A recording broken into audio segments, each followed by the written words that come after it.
Cada bateria que existe tem uma dívida com um peixe da Amazônia.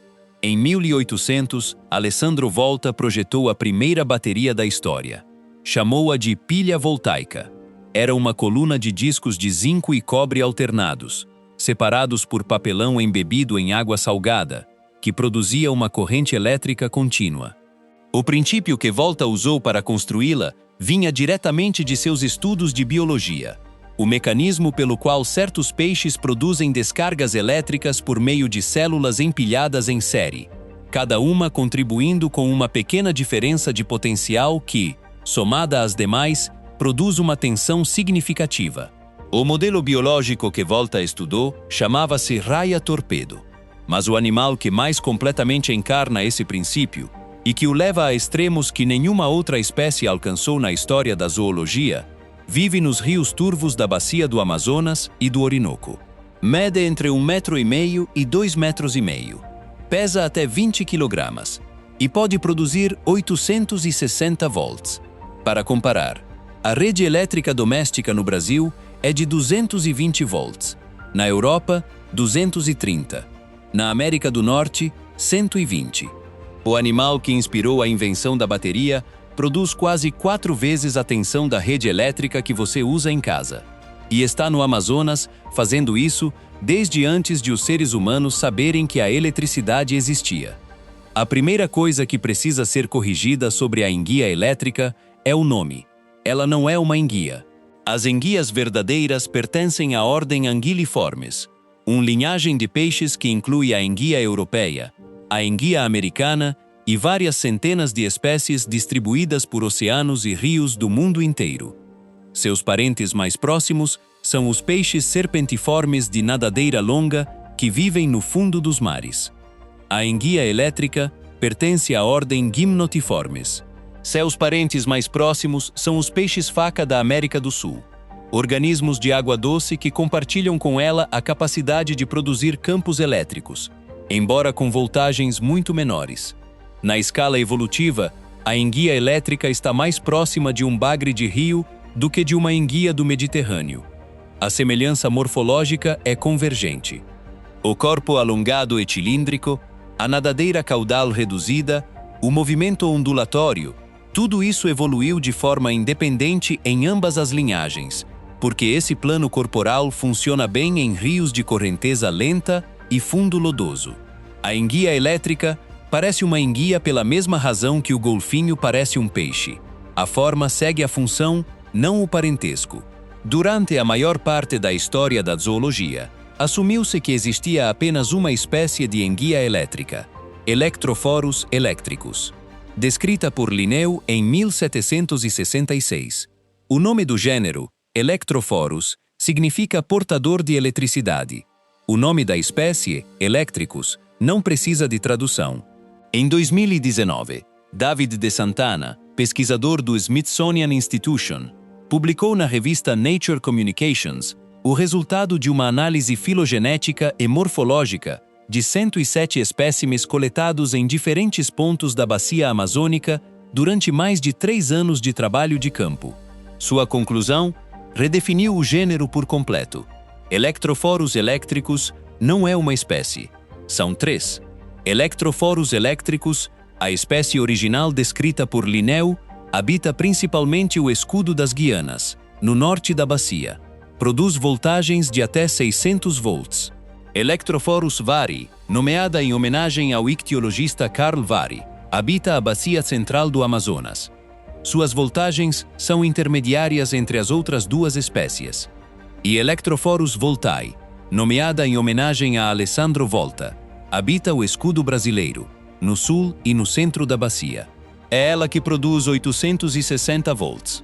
860 volts é o maior registro documentado em qualquer ser vivo do planeta. Nenhum outro organismo conhecido produz mais tensão elétrica do que Electrophorus voltai. Para entender como esse recorde funciona, é preciso entender a anatomia da enguia elétrica, que é uma das arquiteturas corporais mais incomuns entre todos os vertebrados. O corpo de uma enguia elétrica adulta tem aproximadamente 4/5 de seu comprimento total ocupados por órgãos elétricos. Apenas o primeiro quinto do animal, o trecho imediatamente atrás da cabeça, contém os órgãos vitais, o coração, o fígado, o aparelho digestivo, o sistema reprodutivo. Todo o restante, a maior parte do que visualmente percebemos como o corpo do animal, é eletricidade armazenada. Existem 3 pares de órgãos elétricos. O órgão principal e o órgão de Hunter produzem as descargas de alta voltagem para atordoar presas e se defender. O órgão de Sachs, o menor dos 3, produz pulsos de baixa voltagem, de cerca de 10 volts a uma frequência de aproximadamente 10 Hz, que o animal usa para navegação e comunicação. É o equivalente biológico de um sonar elétrico. A enguia emite um campo contínuo de baixa intensidade. Detecta como esse campo é distorcido pelos objetos com condutividade elétrica diferente ao seu redor e constrói a partir dessas distorções um mapa espacial do seu entorno. Os rios da Amazônia têm visibilidade praticamente nula. A água turva e escura torna a visão inútil como ferramenta de navegação para um animal que vive no fundo. A enguia elétrica não precisa ver. Ela sente eletricamente.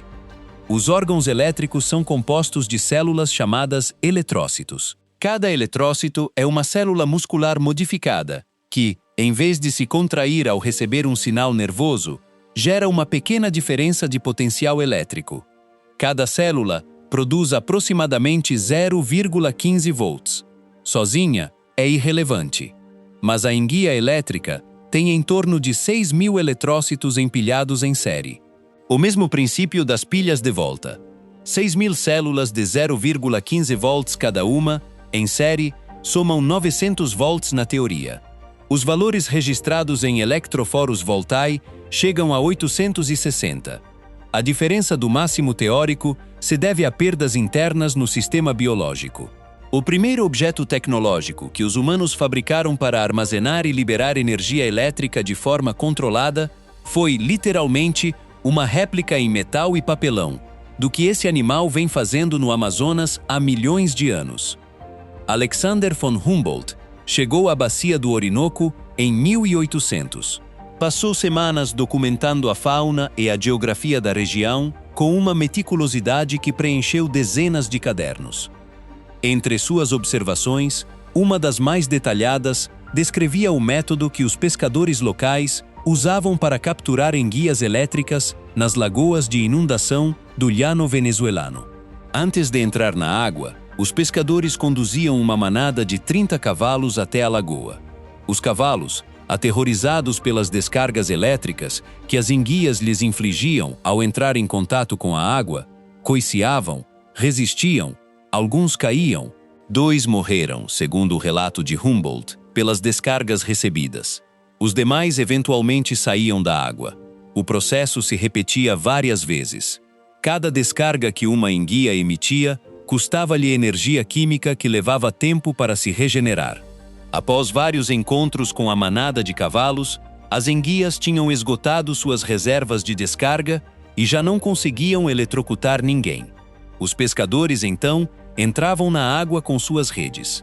O relato de Humboldt foi amplamente lido na Europa e também amplamente descartado como exagero.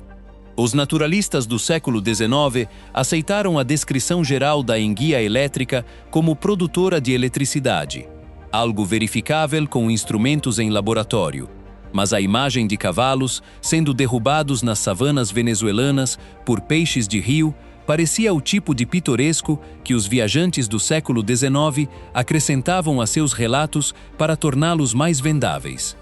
O relato de Humboldt foi reabilitado cientificamente 219 anos depois de tê-lo escrito.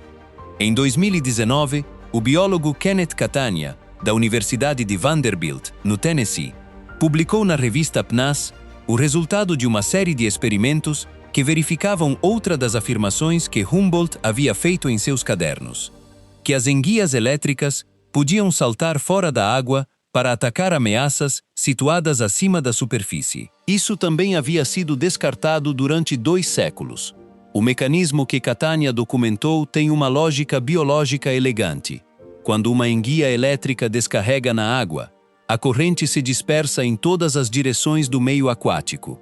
O animal que está na água junto com a enguia recebe parte dessa corrente, mas uma fração significativa se perde no volume de água circundante. A enguia tem que produzir uma descarga mais intensa para compensar essa perda. Mas se a enguia retira a cabeça da água e estabelece contato físico direto com uma ameaça que está acima da superfície, o circuito muda. A água conduz a corrente desde a cauda do animal. O corpo do alvo conduz a corrente desde a boca da enguia até o chão, ou de volta à água. A corrente não mais se dispersa no volume do rio. Ela viaja diretamente pelo alvo. O resultado é que a descarga que chega ao alvo é proporcionalmente muito maior do que a que ele receberia na água. Quanto mais a enguia ergue a cabeça e o tronco anterior fora da água, mais amplo é o circuito direto e mais corrente chega ao objetivo. Catania verificou isso com equipamentos de medição de campo elétrico e com fotografias de alta velocidade que capturavam a posição do animal durante o salto. As enguias não se lançam completamente fora da água. Mantêm a cauda e a parte posterior do corpo submersa para completar o circuito. O que sai da água é a cabeça e o terço anterior, o segmento que contém os eletrócitos de alta voltagem, do órgão principal e do órgão de Hunter. Humboldt havia visto cavalos cair nas savanas venezuelanas porque a enguia havia saltado contra suas patas. O que parecia um enfeite narrativo era uma descrição exata de um comportamento que a biologia levou 200 anos para verificar. 2 anos depois, em 2021, Catania publicou na Science algo que ninguém esperava de um animal que a biologia havia considerado essencialmente solitário ao longo de toda a história de seu estudo. As enguias elétricas caçam em grupo e coordenam suas descargas. A descoberta surgiu do relato de um pesquisador no estado do Pará, no Brasil, que descreveu ter observado algo incomum em uma lagoa de inundação durante a estação seca. Mais de uma centena de enguias elétricas trabalhando juntas para concentrar e atordoar um cardume de peixes pequenos. O comportamento que Catania e sua equipe documentaram em seguida tem vários elementos que o tornam extraordinário. Primeiro, as enguias formam grupos de entre 2 e 10 indivíduos que cercam um banco de peixes em águas rasas, comprimindo o cardume da mesma maneira que fazem os golfinhos ou os atuns. O comportamento de arrebanhar circularmente, concentrar as presas reduzindo o espaço disponível até que o pânico do cardume o colapse em um ponto, era conhecido em mamíferos e aves marinhas. Documentá-lo em um peixe elétrico foi a primeira vez que se observou nessa classe. Segundo, quando o cardume está suficientemente concentrado, vários indivíduos descarregam simultaneamente. Os pulsos de descarga de alta tensão de distintos animais se somam na água. O efeito sobre o cardume é um campo elétrico de intensidade muito superior a que qualquer um dos indivíduos poderia produzir sozinho. Os peixes pequenos que recebem essa descarga coordenada ficam temporariamente paralisados, flutuam para a superfície e as enguias os recolhem um a um antes que recuperem a mobilidade. O padrão de coordenação não é casual. Os tempos de descarga entre indivíduos distintos mostram uma sincronização que supera o esperado por coincidência. As enguias não estão disparando de forma independente e coincidindo. Elas estão alinhando suas descargas. Como essa coordenação acontece em um animal sem as estruturas cerebrais associadas à comunicação complexa em mamíferos, é uma pergunta que os estudos posteriores à publicação de 2021 ainda estão tentando responder. O mecanismo pelo qual a enguia elétrica controla a descarga sem se eletrocutar é outra das perguntas que a biologia levou décadas para responder de forma satisfatória. Os eletrócitos estão envoltos em uma membrana que age como isolante elétrico, exceto nos momentos de descarga. Quando a enguia ativa os órgãos elétricos, os eletrócitos liberam seu potencial simultaneamente porque o sinal nervoso que os ativa viaja pelo sistema nervoso central à mesma velocidade em direção a todos eles. A descarga é sincronizada pelo sistema nervoso antes de ocorrer. Além disso, os eletrócitos da mesma enguia estão orientados de forma que a corrente flui sempre na mesma direção, através do corpo do animal, da cabeça que age como polo positivo, para a cauda, que age como polo negativo. Os tecidos corporais que circundam os órgãos elétricos têm baixa condutividade e alta resistência. Atuam como isolante biológico ao redor do gerador. Quando a enguia toca o chão ou a água, a corrente sai da cabeça, viaja pela água ou pela lama até a cauda e retorna ao animal. O animal fecha o circuito pelo lado de fora do corpo, através do meio condutor ao seu redor. A enguia elétrica não se eletrocuta pela mesma razão que um pássaro pode pousar em um cabo de alta tensão sem receber uma descarga. Enquanto não houver circuito fechado passando por tecido sensível, não há descarga efetiva. A anatomia interna da enguia garante que a corrente sempre tome o caminho externo. A reprodução da enguia elétrica acrescenta um detalhe que poucas pessoas conhecem e que ilustra até que ponto a eletricidade não é apenas uma arma nesse animal, mas uma ferramenta integrada em todos os aspectos de sua biologia. Durante a estação seca, quando o nível dos rios baixa e os peixes ficam concentrados em lagoas de inundação com menor concentração de oxigênio, o macho da enguia elétrica constrói um ninho feito de sua própria saliva. Uma estrutura compacta e espumosa entre a vegetação da margem onde a fêmea deposita os ovos. O macho os guarda. E quando os embriões estão se desenvolvendo, o macho emite descargas elétricas de baixa intensidade em direção ao ninho de forma periódica. Os pesquisadores que documentaram esse comportamento propuseram que as descargas estimulam o movimento dos embriões dentro do ovo, o que, por sua vez, aumenta a circulação de água oxigenada ao redor das membranas do ovo. O macho está usando seus órgãos elétricos para oxigenar ativamente a incubação em uma água com baixo teor de oxigênio. A eletricidade como sistema de armas, como sistema de navegação, como sistema de comunicação intraespecífica, como ferramenta de caça coordenada e como mecanismo de cuidado parental. O que a ciência ainda não compreende completamente sobre eletroforos tem dimensões que as publicações dos últimos 5 anos abriram sem fechar.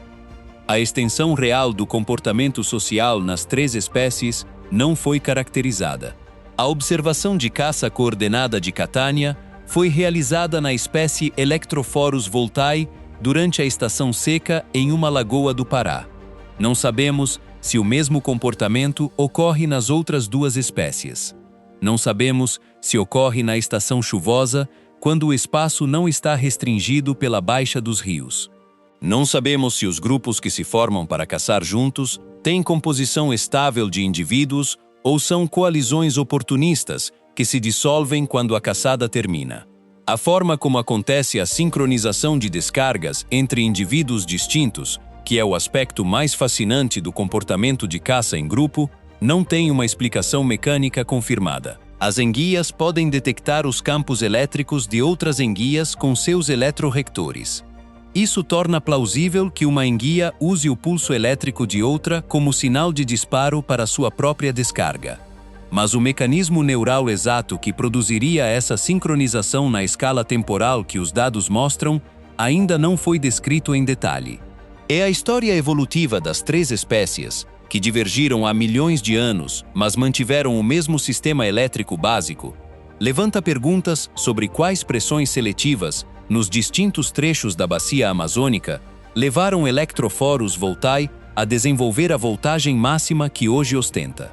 O escudo brasileiro onde ela vive tem características físico-químicas da água, que diferem do escudo guianense onde vive Electrophorus elétricos.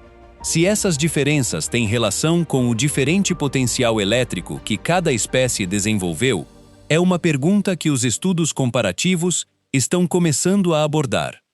Volta estudou os órgãos elétricos dos peixes torpedo, os cefalópodes bioluminescentes e as enguias do Amazonas para entender como um sistema biológico podia produzir e armazenar corrente elétrica. O que ele construiu em 1800 foi o primeiro dispositivo capaz de produzir corrente contínua sustentada, o ancestral direto de todas as baterias que existiram depois. A primeira bateria foi um modelo feito de metal e papelão molhado do que a enguia elétrica havia fabricado em células de quitina e músculo modificado milhões de anos antes. Tudo o que funciona com bateria carrega em sua história tecnológica um elo que conecta com Volta. E Volta conecta com a Amazônia, o rio mais caudaloso do mundo, em suas lagoas de estação seca, em seu fundo lodoso e escuro onde a visibilidade é zero e a concentração de oxigênio é mínima, abriga há milhões de anos o gerador biológico mais potente que a evolução produziu. Um animal que não vê, que respira ar, que caça coordenando descargas com seus congêneres, que salta da água para eletrocutar o que está fora dela, que usa a eletricidade para navegar, caçar, se comunicar e criar. A bateria que você tem no bolso começou aqui,